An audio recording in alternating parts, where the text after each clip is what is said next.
Good morning, everyone, and thank you for joining this meeting of Cabinet today. And welcome to those of you who are joining us from home.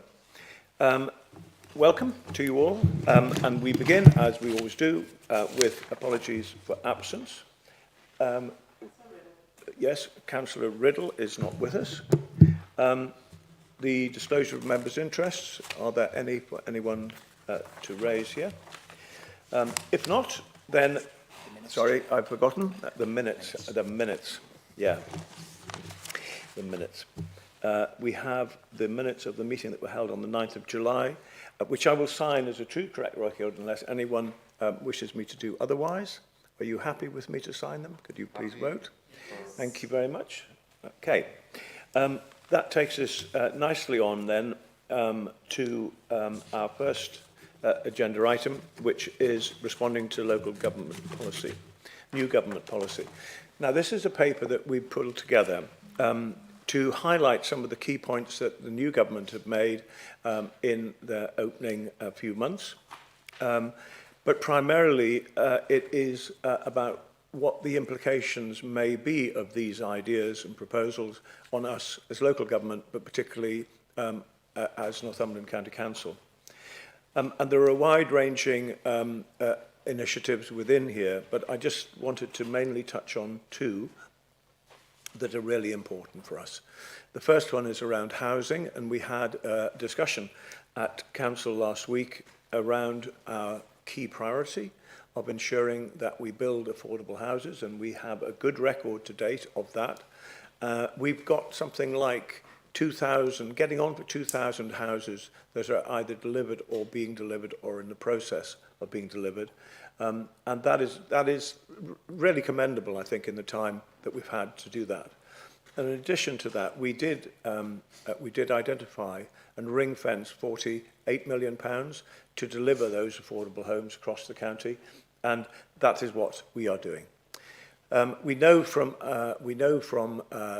demand that there is room for ambitious house building to continue, but we are concerned about the level of houses we build in Northumberland, not least because of the implications more houses have on things like roads, on the general environment, perhaps loss of green space, perhaps loss of amenity space, and as well as that, the effect on GP surgeries and their ability to cope with more people. Dentists and school places are key ingredients within this mix that need to be considered, and as well as all that, funding that would help us to supply those houses. So we will make all these points within the consultation response that we send to government. We feel we are there or thereabouts in what we are doing in terms of housing delivery. It basically follows the initiatives and targets that we set within our local plan. When we set that local plan some years ago, in 2022, I think it was, which was a great success in showing that all councillors of all parties found a way forward and agreed a way forward in the local plan to deliver the houses that we need for our people here. So we're a little bit alarmed by the consultation that we've received from the government. We are alarmed that the figure that we are currently building should be exceeded by getting on for 222%. So we'll be making that clear in our consultation. The second one we're concerned about is around funding for roads and infrastructure. We know in Northumberland there is a huge desire and need to get on with dualling the A1. I think it's fair to say that local people have been greatly disappointed with the lack of clear ambition by this government to make sure that the A1 is dualled and dualled quickly. We also have in the pipeline a really, really important road scheme, which is the Blythe Relief Road, and it is incredibly important that we get on and deliver this. And we are working on as if we are going to get government support for it. And it's a really important project that we will continue to be committed to. But at the same time, we're delighted that the Northumberland line will be opening soon, a great initiative by this county council and the previous government. And we're really pleased that that will be up and running in a matter of months. But we do need to make sure that the crucial funding that we need for our infrastructure is there. And we were pleased just a year ago when the government, the previous government, announced £184 million in addition to the normal annual settlement over the next 10 years for fixing road defects. And I hope very much that that is not touched as well. So we are meeting the new MPs shortly, and I look forward to meeting them. And we will be working together, I'm sure, for the benefit of our residents on these important matters, along with a number of the other matters that are raised within this paper. Are there any questions on this? Yes, Richard Wearmouth. Thank you, Leader. I do just want to take a short while, hopefully, to respond to some of these bits in this report and set out a little bit on some of the challenges that we're facing. Housing is the one that's probably going to be most complex and complicated. There are other implications as well. We've always said that we wanted to build the right houses in the right place. We've put a plan in place to enable us to do that, and it was really important. You'll remember coming in to office in 2017, there was a developers charter in Northumberland, a housing free-for-all, if you want to call it that, because the previous administration, a Labour administration, had no 5-year housing supply, they had no local plan, and they had no core strategy really adopted at all.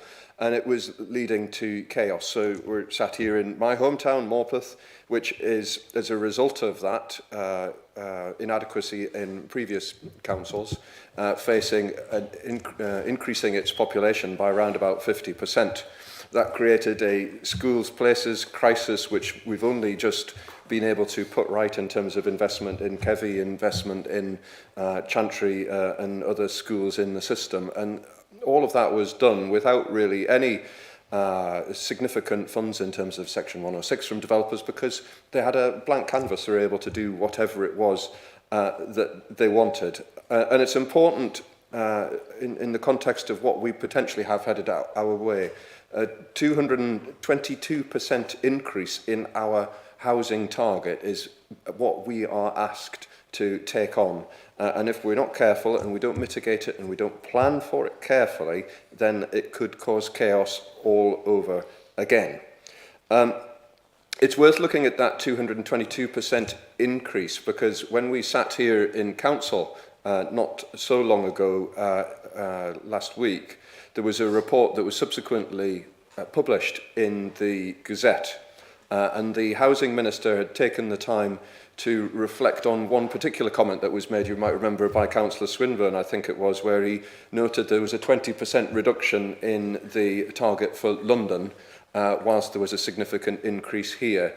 And what was said by, as I recall in the report, was that a 100,000 home target in London, as was provided by the previous government, Conservative government, was unrealistic, and it was being reduced by 20,000. What we're being asked to do in Northumberland, where we've got a population of 320,000 or so people, is take an extra 17,000 houses in terms of our target. London has a population of what, 8 or 10 million? This is ridiculous. It's based on nonsense mathematics and doesn't represent what is actually necessary. So I think it's really important that we are, as you noted in that full council, going to pass comment on consultations and so on to try and get that housing target down. It makes no sense. Whilst this is going on, of course, we will make sure, I know that our plans are being updated, that we work with our parish and town councils to make sure that their neighbourhood plans are updated, because those are the best lines of defence when it comes to significant increase in housing development. And make no mistake, I'll go back to that, those comments I made at the start. The right housing in the right place is what we want, but it's not what you get when you lift the ceiling so completely in terms of the target. We have, thankfully, a 5-year supply here. We have time to respond, but it is going to be challenging. But we will do so, unlike previous councils, in a carefully considered manner that means that our infrastructure will cope, I'm sure. There are other things in terms of the government's proposal, in terms of regional spatial strategy, which is concerning. That gives power to our mayor locally to define what happens potentially in Northumberland in terms of spatial strategy. Will we be looking to her to make sure that she protects us from levels of development that are not sustainable.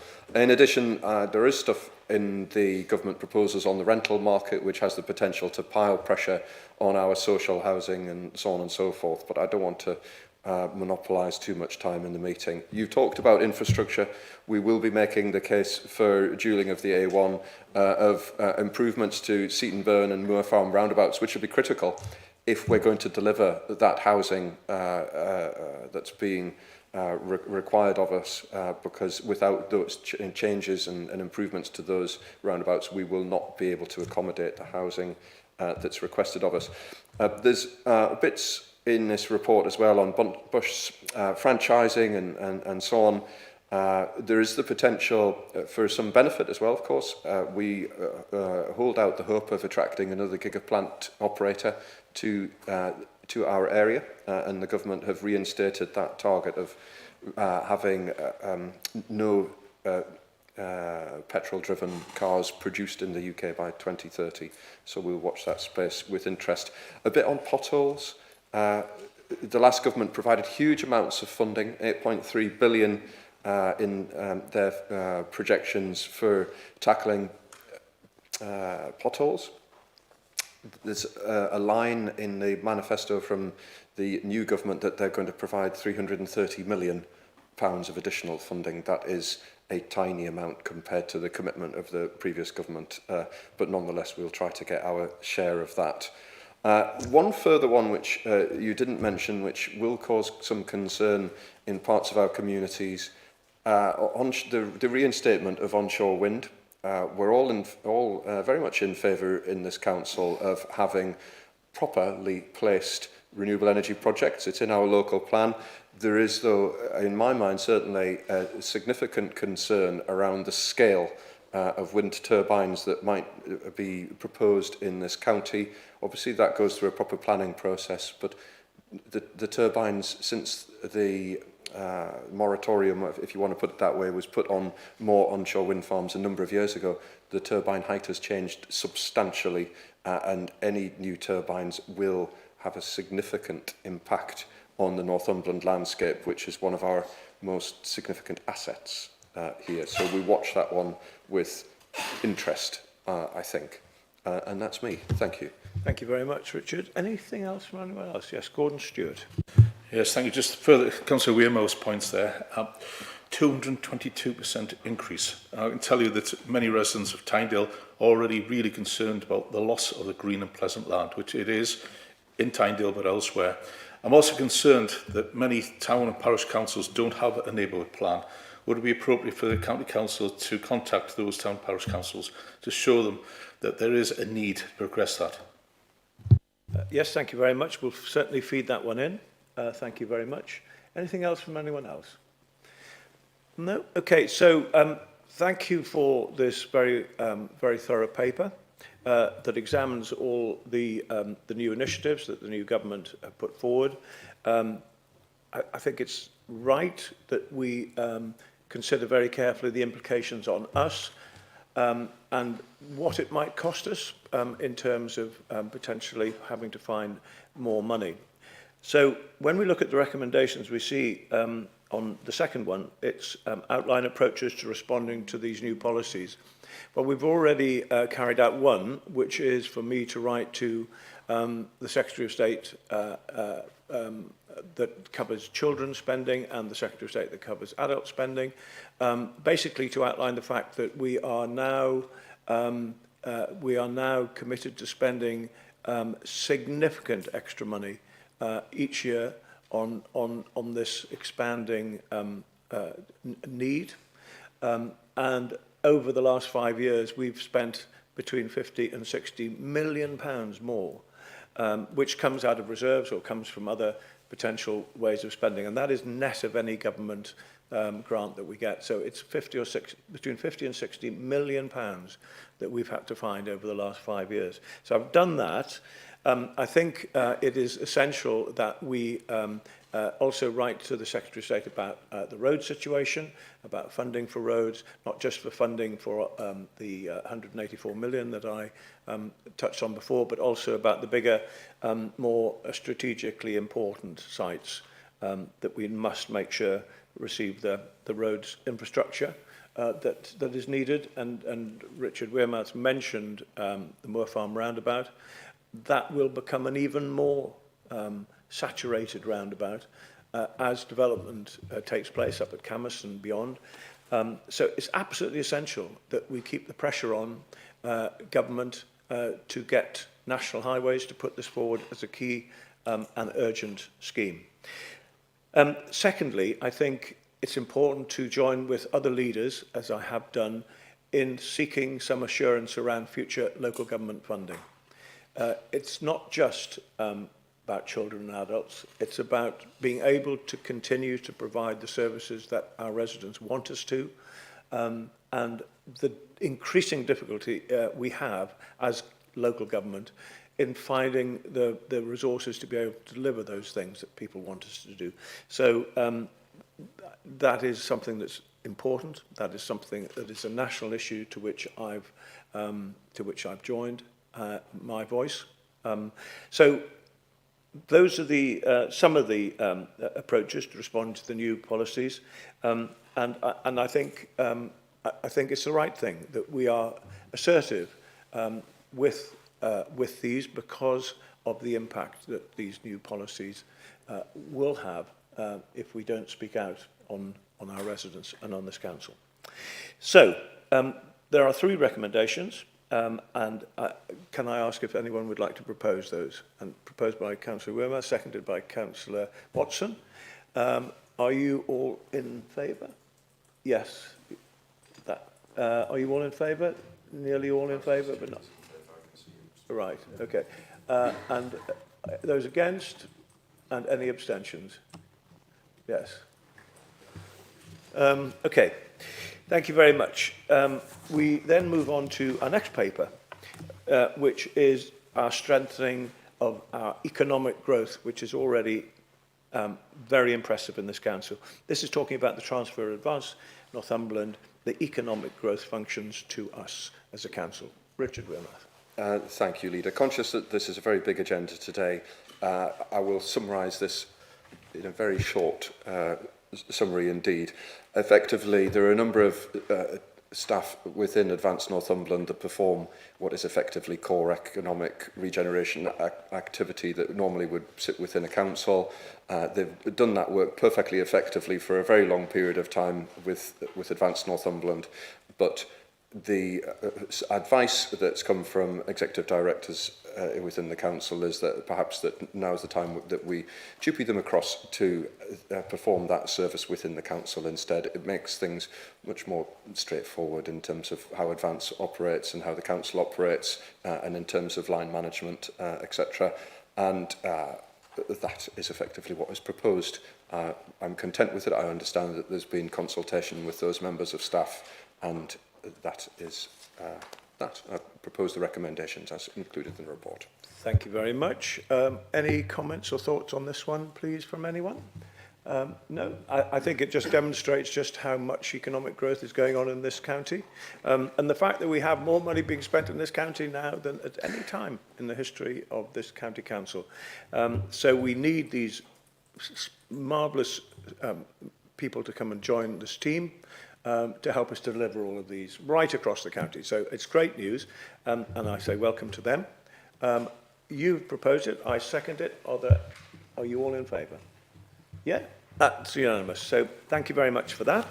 So that takes us on to property review outcomes. Now this is all around the work of BEST, and the BEST is our programme of becoming even more efficient than we in the way we work, making sure that we take people with us, but that we do everything we can to act and carry out our processes as a council in the best possible way, which is why it's called BEST. I'm going to ask Councillor Pojai to tell us more about this. Thank you, Leader. As you mentioned, it's part of our BEST program, and it's the first phase of this project. We would like to rationalize the use of our council assets, properties, and we've got many underutilized properties, mainly in the southeast corner, and we are looking how we can utilize them better, or just put them on the market, or find the other use for them. So, with the first phase, we would like to save about £620,000 on maintenance of these buildings, heating costs and all of the utilities. And that will be achieved mainly by relocating the staff from them to County Hall and Eddie Ferguson's house in Blythe. And properties affected are Northumbria House in Cramlington, which we had opportunity to break the lease this summer, and we will vacate that building in January, I believe. Staff, of course, has been consulted. We've done analysis of the desk occupancy in all of these properties. We've done capacity analysis in the County Hall and also at the Ferguson's house, so we know we can accommodate this stuff safely, and basically most of them, if not all of them, are happy with the changes coming. There are other properties affected, like Foundry House in Bedlington, Blythe Civic Centre, and Compass House in Blythe. That's the other properties we are looking to relocate staff from them to these two facilities I mentioned. So all of that is good news. We will look to do a second phase of that project, which will commence in the next couple of weeks, I believe, to find the new use for these buildings, or basically what we would like to do with them. We may sell them, we may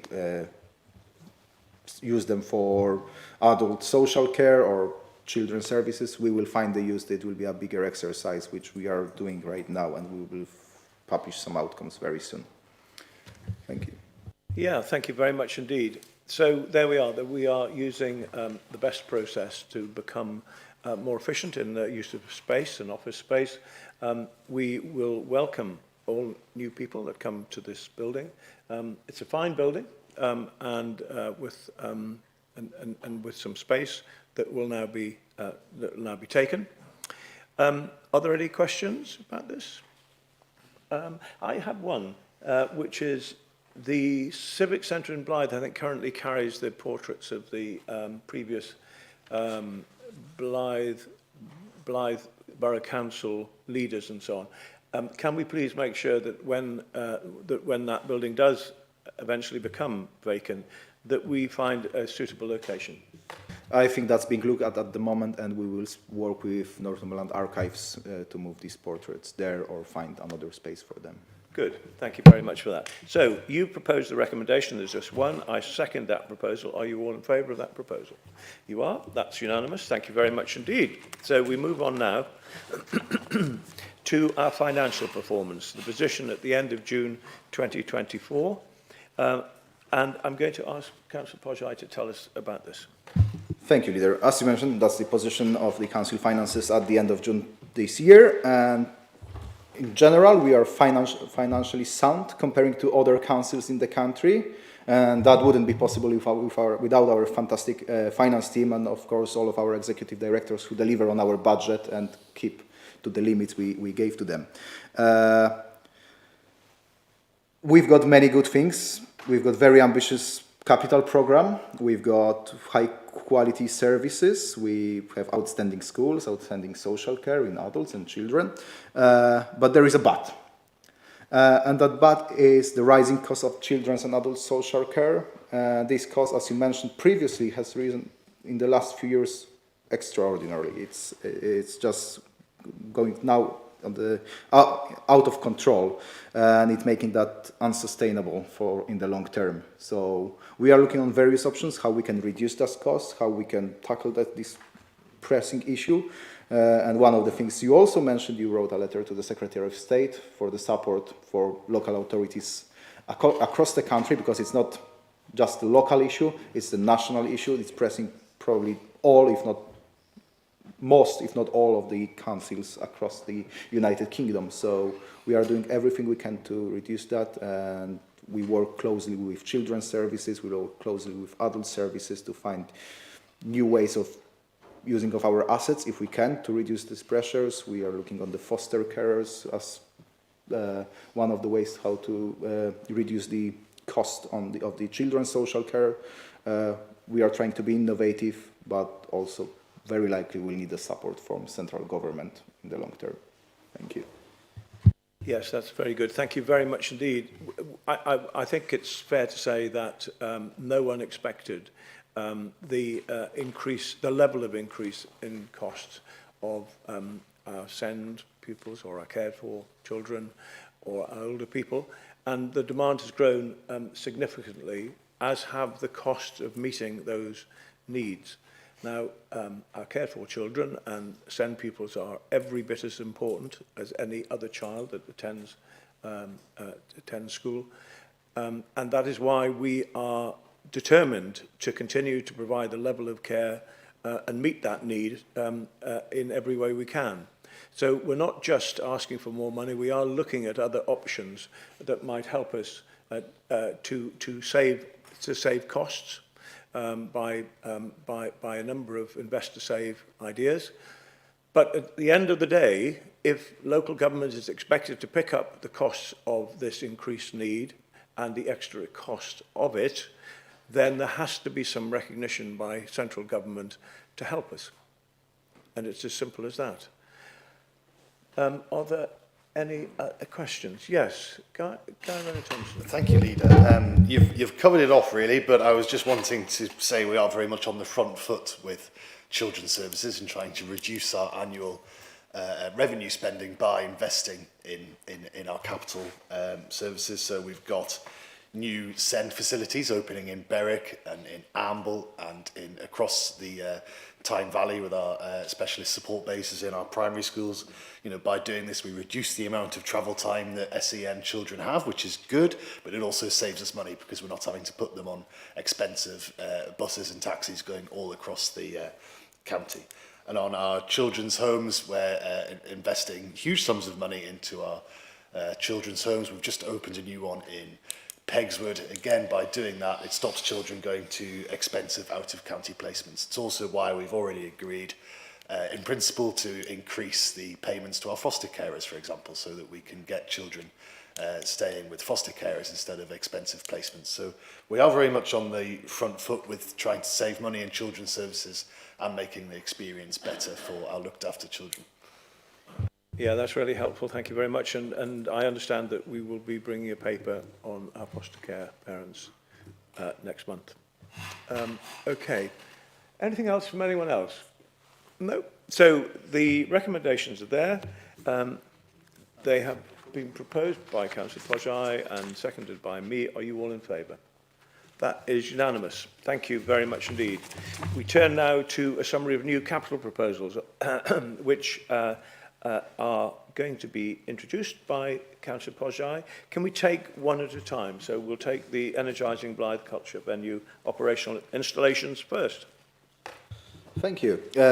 So the culture venue, if you travel to Blythe, you can see the nice massive building in front of the slightly neglected shops and on that massive market square.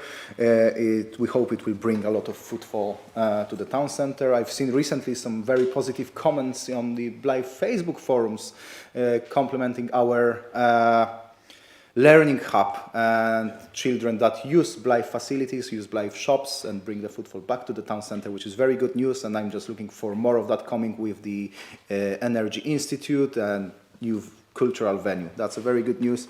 And this particular item is about £500,000 spent, which is already in the programme. It's for the fit out of the building. So I think at the moment the building is getting cladding done and will be ready for fit out very soon. And that's all of the operational stuff, so it will include some joinery, kitchen fit out, the multi-purpose space fit out, and some loose furniture, and basically a public realm inside the building. I think that's a very good news. I'm just looking for jam jar sessions there, to see some movies, to visit some exhibitions. I can't wait for that, so I truly recommend to all of you to vote for it. It is a fantastic new facility for Blythe. Guy Renner-Thompson. Thank you, Leader. Yes, it's just one of many fantastic new facilities in Blythe. This one's in the centre of Blythe, but the rest of the learning hub is down at Port of Tyne. You know, it's always been our ambition that children who are born in Blythe can get decent qualifications in Blythe and stay to work in Blythe. And indeed, the Deputy Leader and I went to Blythe on Friday and met the new owners of the football club there. So there's all sorts of interesting conversations going on in the town about improving Blythe. For decades it was neglected. You know, all they talked about was the mines closing. Well, we finally got over that. It's nice to see, and we're looking forward to the future, not just looking backwards and complaining. Yeah, excellent. So all of that infrastructure, all of that development, all of that passion, all of that ambition and success within Blythe is growing. You know, we think about Port of Blythe, for example. How well is that done? And all of the incredible work that is going on there. And soon we will have this development, which will be the largest single investment into the UK in Northumberland. So it is really comforting to see that all of this money is actually producing real incentives and real progress and real development in towns that have asked for money for years and years and years, have got it now, and we can see that transforming into real opportunities for local people to get on in life and to be able to find a really good job and have a future that they can feel confident about. That's what this is all about.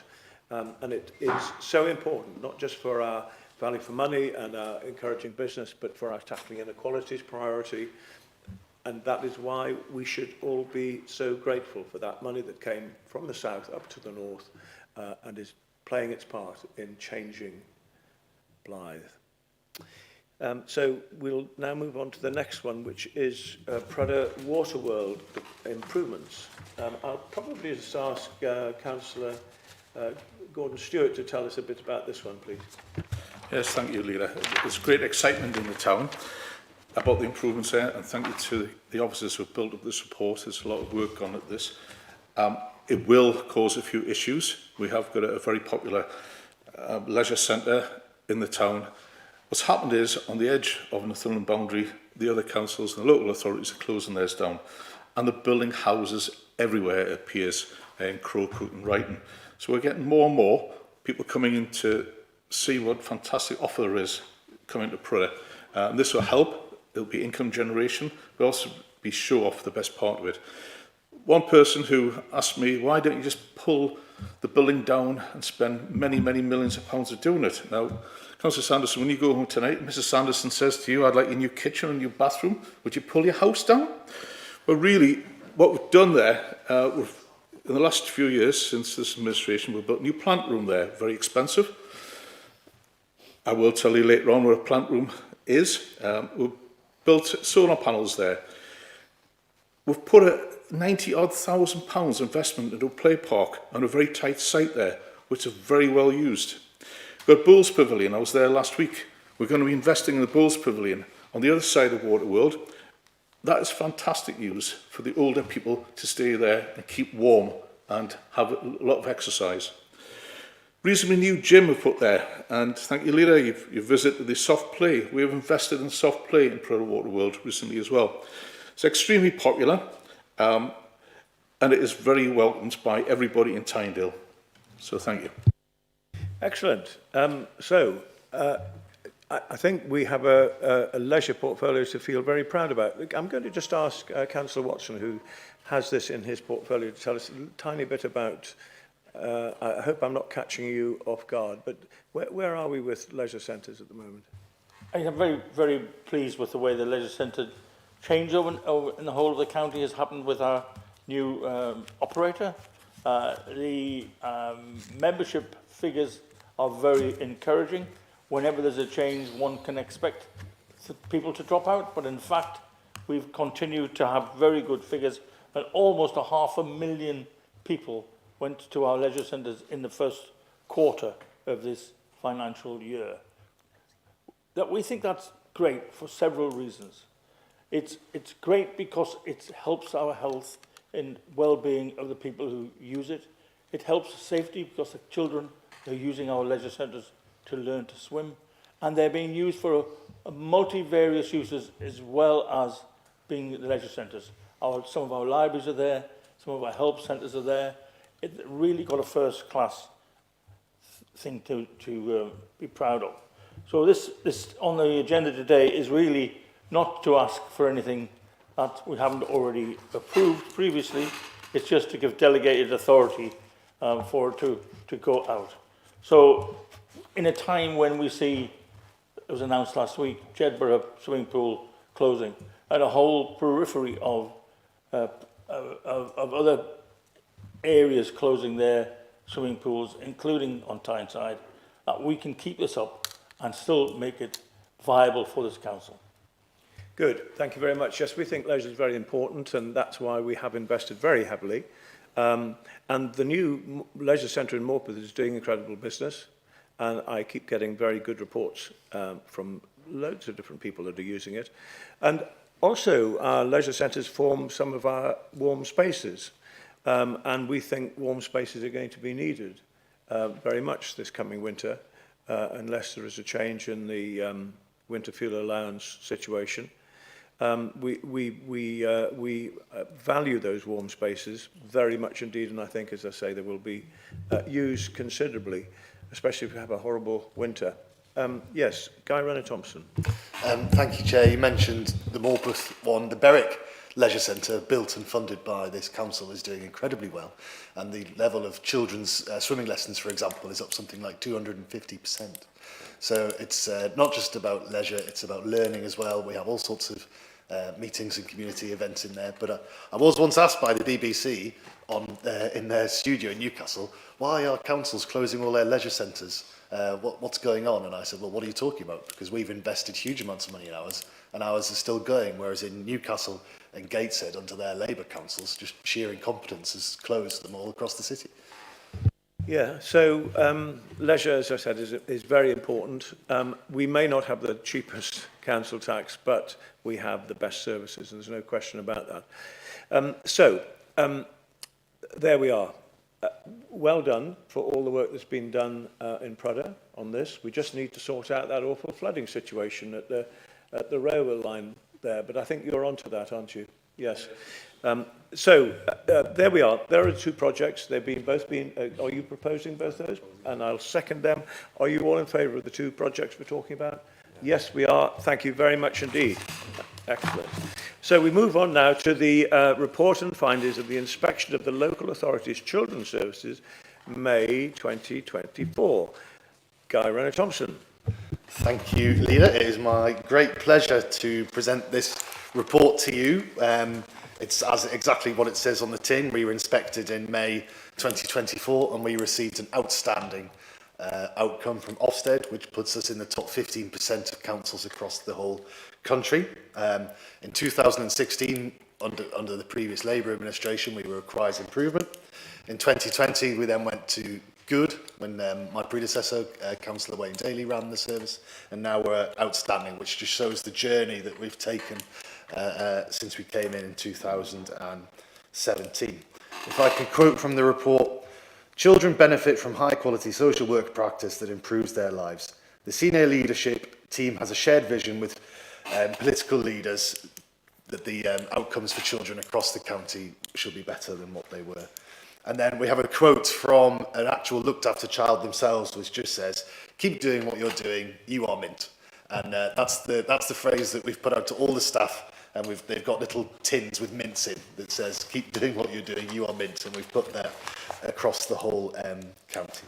Now, we couldn't do this without the team, and we've got Audrey sat down there, who's the Director of Children's Services, and Graham Rita, or Rita, I might always say his name, who retired last week, and what a way to finish a distinguished career, to be the the lead for children's services and get an outstanding in your last year of service is absolutely phenomenal. It's already been in the press, some praise for Graham, but you know, you can't really say enough. He went above and beyond across this inspection.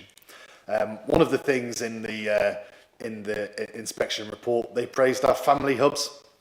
Now, my worry with the family hubs is we got £3.5 million from the last government to fund the family hubs until 2025, but we currently don't have any commitment that that funding is going to be carried forward. You know, the family hubs look after young people from 0 to 18, where it used to just be from 0 to 5, and if you've got SEND, it's 0 to 25, so it's that all through life care. And as someone who's going to have a baby soon, I've had to go to the family hubs, and the staff there are wonderful, and they teach you everything about babies and all that sort of stuff. So we want to make sure that carries on, and when you're writing to the government, I hope that you'll include that in your wish list, that we definitely need that money to continue.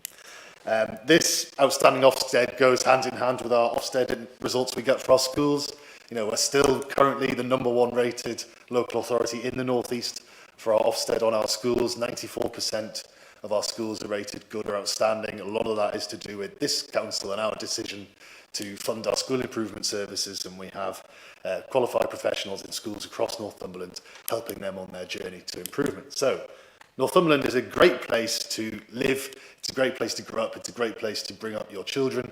You know, this buys into our whole strategy for the whole county. You know, we want business and industry here, we need homegrown talent, and we need people to move here, and people will only move here and stay here if we have these wraparound services, good schools and good social care for our children. So it's just one part of the success story of Northumberland County Council, but it's a very big part, I would say. Excellent. That's a really good summary, and thank you for that. Are there any? Yes, Gordon Stewart. Thank you, Leader. Praise for all the officers and this authority. Can I mention something that's a little bit off this subject, is the work that this authority does with academies. A lot of local authorities don't work with academies at all.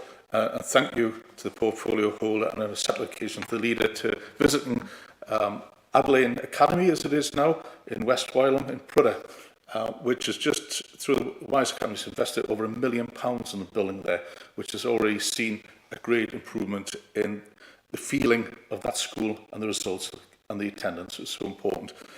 So it is right, this authority works with academies, works with, because they're our children, our families, and congratulations on your soon-to-be child as well. Good. Anything else from anyone else? It's just such a lovely report, this. I must also thank our staff. We've talked about Graham and Audrey. I'd like to thank you for taking this role so professionally and with great dedication. And thanks to everyone. It is a wonderful thing, and I look forward to seeing a headline in the Journal, perhaps, saying all of the stuff that you've just said. But there we are. Marvellous achievement. Well done to everybody involved, not just here, but also our colleagues in academies, as you said, and we have, thanks to our staff, that good relationship there, which is very important. Thanks to everyone in the schools, and thank you to the students themselves who are so lively and so full of passion and life. So well done to everyone involved. I'm really pleased about this. The recommendations are there. Could I have a proposal for those recommendations? Proposed by Councillor Patterson, seconded by Councillor Renner Thompson. So are you all in favour? Everybody is so keen to vote on this one. It's great. So thank you. Yeah, wonderful news, and that's superb. Okay, so we then move on to the Market Sustainability and Improvement Fund 2024-25, and Councillor Patterson is going to give us a brief summary. Thank you, Leader. The Market Sustainability and Improvement Fund was announced by the former government in November 2022 with the purpose of supporting local authorities to make tangible improvements to adult social care.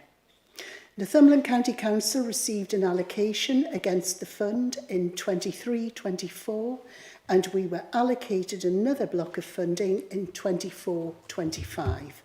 The amount for 24-25 is just under 6.7 million. There are grant conditions linked to this funding, which are within your report in paragraph 5.14, which details how we are looking to use the allocation this year. It will be mainly focused on continuing to support the stability of home care and care home markets in Northumberland. The report also sets out why we delayed making this final decision on the use of the grant for 24-25. This was because a body representing a minority of care homes within the county, which is Care North East Northumberland, had initiated a judicial review challenge on our fee setting. This was in 23-24, including the use of the Market Sustainability and Improvement Grant. The judicial review hearings took place in April and early May of this year, and the judgment was published on the 6th of June. It concluded that all of the decisions taken by this council had been lawful. Now that we have this judgment, we are confident to put forward to Cabinet the recommendations set out in this report. Can I just say that services supported by the Market Sustainability and Improvement Fund are critical for the health and well-being of people in Northumberland with long-term illness or disability, and also for the effective operation of the NHS. Excellent. That's a very good summary. Thank you very much indeed for that. Are there any questions? Are you proposing this? I am. Okay, and it's seconded by Councillor Jones. Are you all in favour? We are all in favour. Lovely. Thank you very much. Excellent report. So now we move on to the Hackney Carriage and private hire licensing policy, and I'm going to ask Councillor Stewart to give us a brief outline of this one. Be brief as well, Leader. You have had the opportunity to read the papers. First, I would like to praise the taxi drivers of Northumberland. They're with us all the time, supporting the local economy through tourism, where they're taking people to the beautiful castles, the coastline, the countrysides, the pubs, the restaurants, the schools, or assisting pensioners going to warm hubs, which is very important this winter time. So the purpose of the report is to seek Cabinet's approval for the Northumberland Hackney Carriage and private hire policy and delegate the actions to the Chief Fire Officer, who is the Director of Public Protection and the portfolio holder. Members of the Cabinet will be aware the authority is responsible for licensing taxis and private hire in the county. The main aim of this is to improve the safety and travelling of the public and to provide transparency. This fits in with the corporate plan, responding to our declaration of a climate change emergency, providing good public transport and supporting disabled people to live well. So I propose, as set out in the papers there, Leader. Thank you very much. I think it is that there probably is another recommendation we need to make, actually, which is around any changes in year need to be agreed by the Chief Fire Officer in consultation with the Cabinet member. So can we add that as a third recommendation, please, if that's okay? So there we are. Everyone happy? Yes, so with those three recommendations, you proposed that, I think, and it's seconded by Councillor Horncastle. Are you all in favour? That's lovely. Thank you very much indeed. So that takes us on to the Food and Feed Safety and Standards Service Plan for 24 to 25, and it's Gordon Stewart again. Yeah, thank you, Leader. Another very important subject area, because this deals with the health and well-being of our businesses, our residents, and the many, many visitors who come here each year.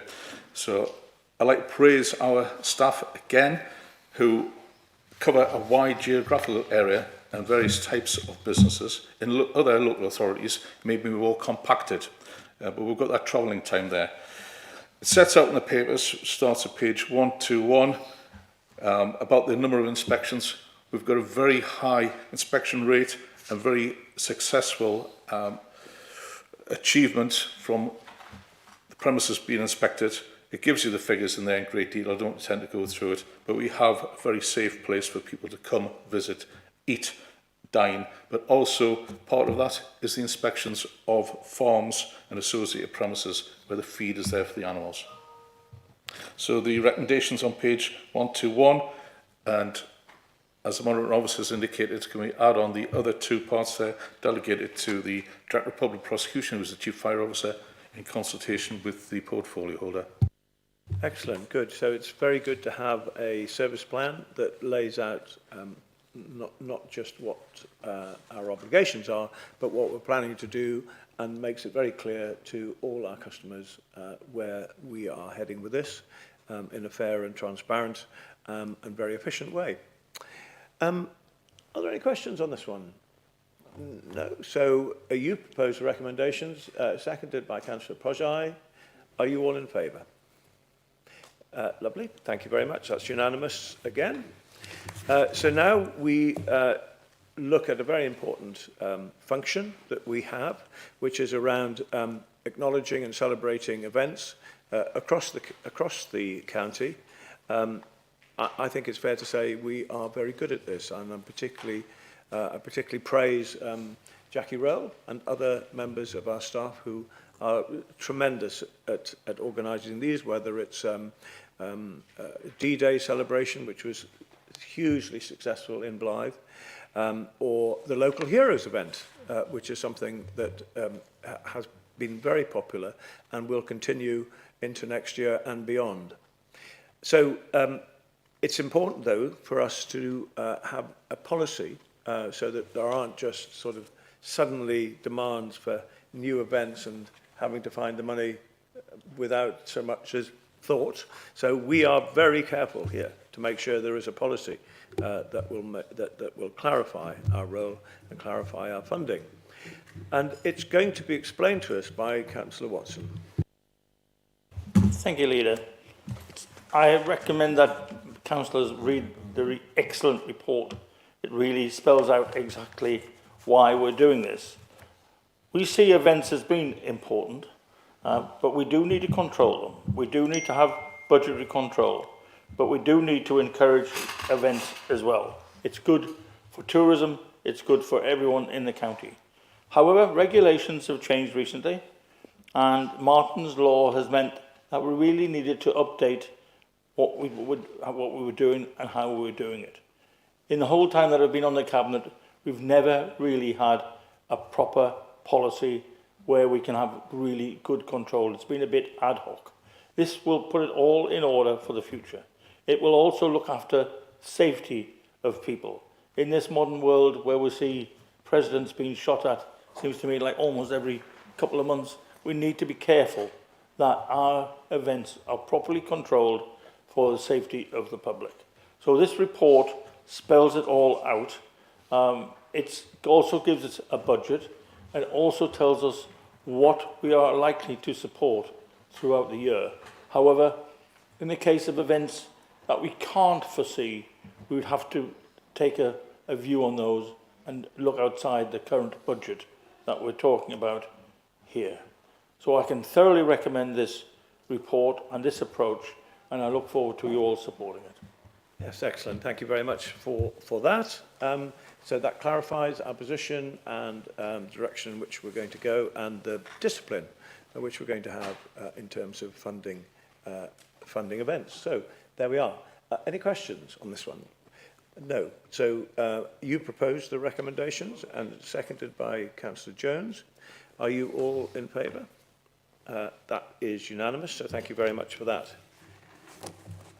So now we move on to a subject that will be, I think it's probably fair to say, when we're talking about the Northumberland Road Safety Partnership Agreement and cameras that catch people that aren't going at the right speed limit, that it brings a difference of view from many people. Those of us, I'm sure, who have had points or a multitude of points, indeed, know very well that it's an unpleasant part of life on one hand, but on the other hand, the static cameras are there to increase road safety. and they are placed in those locations where there are real issues. I'm thinking particularly about little villages like Long Horsley and Long Framlington, or specific junctions on the A1 where accidents have occurred and where the speed camera equipment is still there, but not in use. So this paper is all around saying that we are now, with our partners within this partnership, going to agree to renew and modernise the static cameras, and we hope to get this all completed by next summer. This won't stop the deployment of the camera van, which again some of us recognise with comfort when we see it parked in places where it is helping to reduce speeds. So this paper is basically saying we have reached agreement for the next steps to get these static cameras back into action and functioning, so that it will help safety and it will help alleviate concerns of people who are concerned about speed of traffic. So I'm going to basically propose these recommendations, and they are around the approving the entering of a new partnership agreement, to give delegated authority to the Executive Director of Place to formally agree the documentation, and we'll be talking to the Cabinet member responsible as well, to sort out the money around this, and to agree the arrangement of an annual road safety meeting for transport folio holders of each authority, which will be an important new addition, because it's very important that there is political input into ensuring that this is all signed and sealed and delivered by next summer, and then is monitored carefully going forward. So I think it's absolutely the right thing to be doing, not just to ensure that those places that I've described, little villages, dangerous junctions on roads, are made more safe. So I propose the recommendations. Yes, Councillor Watson. Can I just be assured that councillors will have some sort of input into the site location of these cameras? Yes, that is something that, because we will introduce the input of politicians, that we need to get more clarity on. There is a feeling that the camera van particularly likes to locate itself in areas where speeding traffic is maybe not absolutely the issue, but there may be other issues involved. We want to have more say in where the camera van is located. We know that many little villages, I'm thinking about Powburn, for example, that's one village. Do you have the camera van there? Yes, we do. Yes? So that's the kind of location that we want to see. Absolutely. Yes, and the people of Powburn are absolutely delighted to have that camera Good. van. Okay. So they do have a positive impact. Okay. Anything else from anyone else? Okay. So I proposed it. I've seconded by Councillor Wearmouth. Are you all in favour? All in favour, please show. Councillor Wearmouth is a customer. Thank you. Okay, so that takes us now on to our final paper, which is the Public Health Funeral Policy. A serious paper that outlines our responsibilities and a policy that is clear for all of us, for our staff and for those people with whom we deal on this subject. And I'm going to ask Councillor Horncastle to explain more about this to us. Thank you, Leader. Not a happy subject, but it's nevertheless it's a very important one. Usually, when someone dies, the cost of the funerals and the ceremony is met by the estate of the deceased, and the funeral is carried out by the family and friends or executors of the will. But there are instances, if there is no one, then the local authority can or will be responsible under Section 46 of the Public Health Act.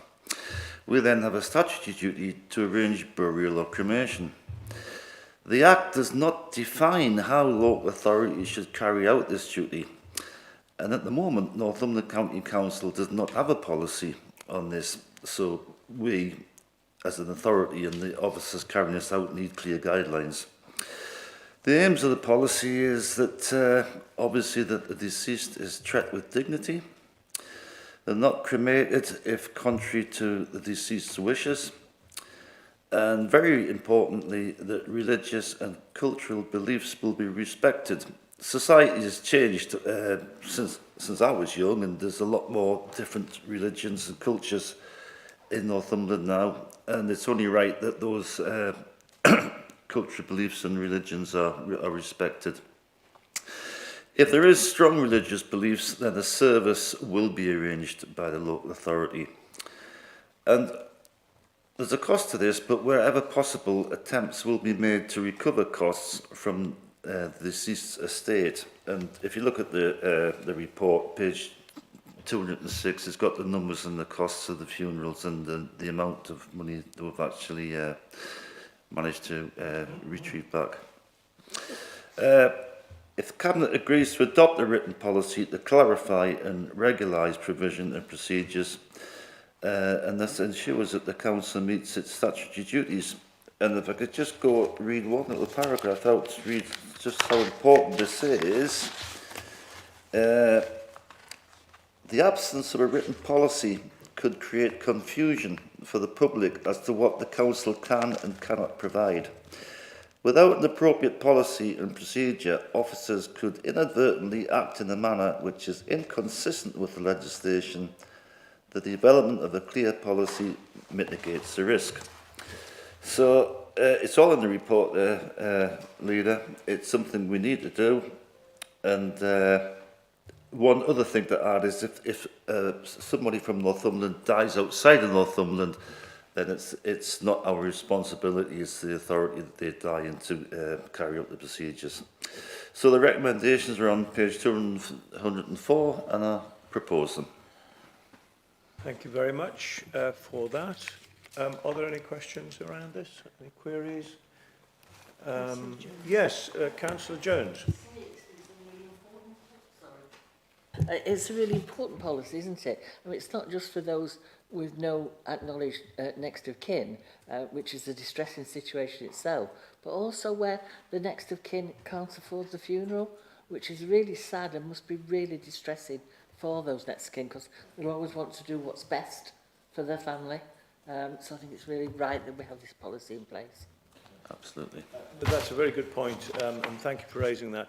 There is another issue around how we treat different faiths, and that is included in the policy as well, I believe. Yes, it is. Good. Okay, then. So if there are no questions, you proposed this, seconded by Councillor Stewart. Are you all in favour of the policy? That's unanimous. Thank you very much. That takes us to the end of the meeting. I don't have any urgent business, so thank you all very much for your attendance, and thank you for joining us.